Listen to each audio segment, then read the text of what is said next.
ნაციონალური მოძრაობის აქციაავლაბრის მეტროსთან შეკრებილები რამდენიმე წუთში ფეხით მსვლელობას დაიწყებენ. ისინი მარჯვენა და მარცხენა სანაპიროს მიმართულებით გაემართებიან და საავტომობილო გზის გადაკეტვას გეგმავენ.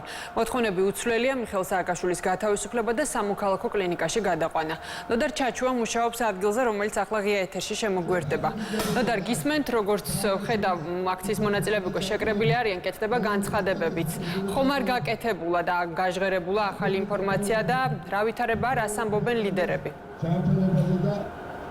დიახლიზა სულ ცოტა ხნის წინ ახალაბრის მეტროსთან გამოჩნდა ნაციონალური მოძრაობის თავმჯდომარე ნიკა მელია, რომელიც ამ წუთებშიც მიმართავს ხალხს და მან სულ ცოტა ხნის წინ მოუწოდა აქ შეკრებილებს, რომ ისინი მსვლელობით უკვე გაემართებიან ბარათაშვილის ხიდისკენ და შემდეგ უკვე მტკვრის მარჯვენა და მარცხენა სანაპიროებზე გაიყოფიან. როგორც ნიკა მელიამ განაცხადა, მიხეილ სააკაშვილის მდგომარეობა არის კრიტიკულად მძიმე, შესაბამისად, ახლა მნიშვნელოვანია სწორედ საპროტესტო აქციებით და მწვავე პროტესტით აიძულონ ხელისუფლება, რათა საქართველოს მესამე პატიმარი პრეზიდენტი გადაყვანილი იქნას გლდანის მე-18 სამკურნალო დაწესებულებიდან სამოქალაქო სამედიცინო ცენტრში, ვინაიდან ნიკა მელიას განცხადებით, საქართველოს მესამე პრეზიდენტს შესაბამისი მკურნალობისა და სამედიცინო დახმარების მიღება იქ სადაც არის არა აქვს. შესაბამისად, დღეს ნიკა მელიამ კიდევ ერთხელ მოუწოდა აქ შეკრებილ მოქალაქეებს, რომ ეს მსვლელობა იყოს მშვიდობიანი და ასევე თავად პროტესტი მთელი ამ დროის განმავლობაში, რომელიც 8 ნოემბერს დაიწყო, გაგრძელდება და ეს პროტესტი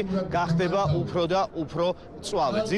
ძირითადად საკუთარ გამოსვლაში ნიკა მელია ვისაუბრა მიხეილ სააკაშვილის ჯანმრთელობის მდგომარეობასთან დაკავშირებით, ასევე უსაუბრა იმ პირობებთან დაკავშირებით, რა პირობებშიც ის არის განთავსებული გლდანის მე-18 სამედიცინო დაწესებულებაში და განაცხადა, რომ ახლა კრიტიკულად მნიშვნელოვანი სწორედ მისი სამოქალაქო კლინიკაში გადაყვანა. მან დღეს კიდევ ერთხელ გაიმეორა ნაციონალური მოძრაობის ის პირობა, რომელიც რამდენიმე დღის წინ გააჟღერა პარტიამ, მიხეილ სააკაშვილი თუ იქნება გადაყვანილი სამოქალაქო დაწესებულებაში, მაშინ ნაციონალური მოძრაობა იქ აქციას არ გამართავს და ახლა მე ვხედავ, რომ ნიკა მელიას მოწოდების შესაბამისად უკვეავლაბრის მეტროსთან შეკრებილი აქციის მონაწილეები იწყებენ მსვლელობას და მსვლელობით, როგორც უკვე გითხარით, მიემართებიან ბარათაშვილის ხიდისკენ, შემდეგ კი მარჯვენა და მარცხენა სანაპიროებზე გაიყოფიან, სანამ მსვლელობას დაიწყებენ. მანამდე შეგვიძლია ვნახოთ ის კომენტარები, რომლებიც პოლიტიკოსებმა აქავლაბრის მეტროს მიმდებარე ტერიტორიასთან გააკეთეს.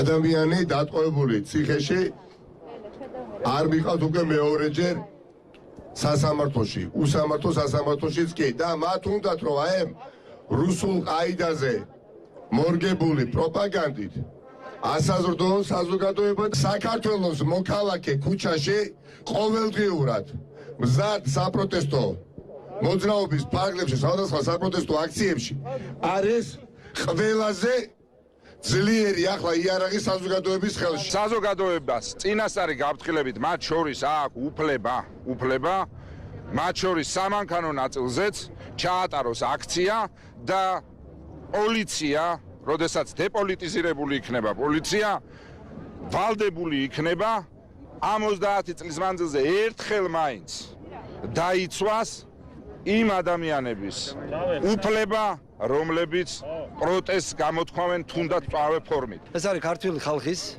ბრძოლა, ეს არის წინააღმდეგობის ფრონტი იმ ხელისუფლების წინააღმდეგ, რომელმაც ხელისუფლება მოიპარა.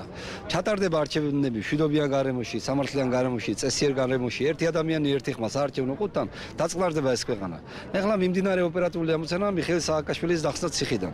ეს კაცი 46 დღეა უკვე შიმშილობს, 47 დღეა უკვე დაიწყება, შიმშილობს და სათანადო სამედიცინო მეთვალყურების ქვეშ არ არის. ქუჩის გარეშე რეჟიმები არ მარცხდება და მე ამაში დიდი გამოცდილება მაქვს და მე ვეუბნები ბიძინა ივანიშვილის ხელისუფლებას და მის შინაგან საქმეთა მინისტრს გომელაურს, რომ გომელაური მურმანდუბაძეს ვერ დაამარცხებს და ვერ დაამარცხებს საქართველოს მოქალაქეს. ის რომ დღეს ჩვენ დავაანონსეთ 2 საათით მშვიდობიანი არაძალადობრივი მსვლელობა და გადაიკეტება მტკვრის მარჯვენა და მარცხენა სანაპირო გავაპირობებულია მხოლოდ ამით და არა ის რომ რაღაცა ჩვენი შეკრების მიზანი და იმ გადაკეტვების მიზანი არის რაღაცა თბილისის კოლაფსიან ჩვენი მოქალაქეებისთვის სატრანსპორტო პრობლემების შექმნა. არა, ხელისუფლება მიგვიყვანა აქამდე, რომ გამოდინა იქიდან რომ ყოველწუთიურად შეიძლება იმ კაცს რამე დაემართოს, ჩვენი აქციები შესაბამისად უნდა იყოს ყოველდღიურად უფრო და უფრო მწვავე. შეკრებისა და მანიფესტაციის შესახებ კანონის მიხედვით თუ არის საკმარისი რაოდენობა ხალხისა, ჩვენ გვაქვს მათ შორის გზის გადაკეტვის უფლება, ამიტომ აქეთ მოუწოდებ შინაგან საქმეთა სამინისტროს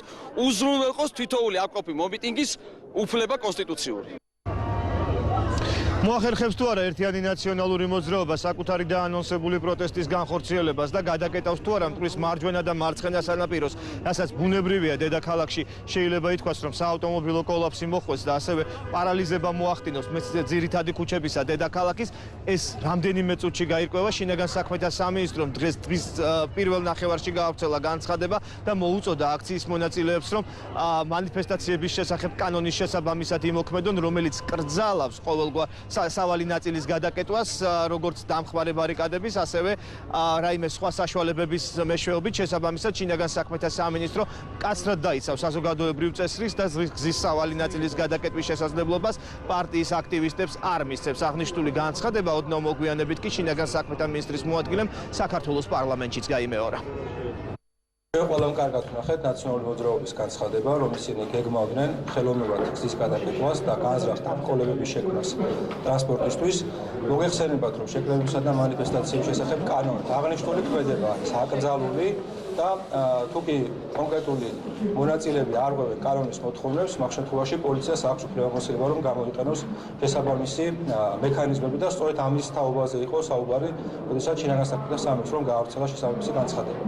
იმ შემთხვევაში თუ ნაციონალური მოძრაობა არ დაარღვევს კანონს და არ გასცდება შეკრებისა და მანიფესტაციების დაშვებულ იმ ფარგლებსაც კანონით არის განსაზღვრული, ბუნებრივია მათ როგორც ნებისმიერ სხვა პირს აქვს საქართველოში შეკრებისა და მანიფესტაციაში მონაწილეობის უფლება. კანონში არის პირდაპირ ჩაწერილი, რომ თუ კი ხდება ხელოვნურად გზის გადაკეტვა და განზრახ დამყოლებების შექმნა გადაადგილებსაც ასევე გამოყენებული არის ავტომობილები და სხვა საშუალებები გზის ჩახერგისთვის, ამ შემთხვევაში პოლიციას აქვს უფლებამოსილება იმოქმედოს კანონის შესაბამისად.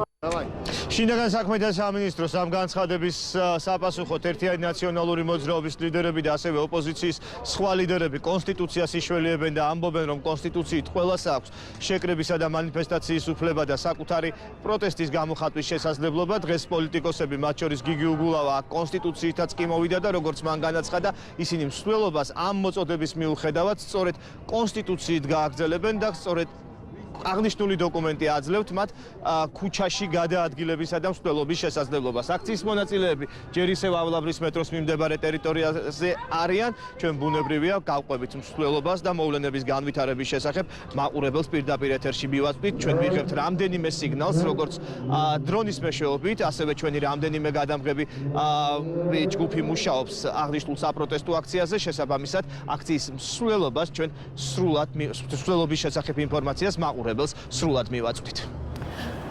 მადლობა ნოდარ ჩაჩუა იყო პირდაპირ ეთერში ნაციონალური მოძრაობის აქციის შესახებ მოგვაწოდა დეტალური ცნობები.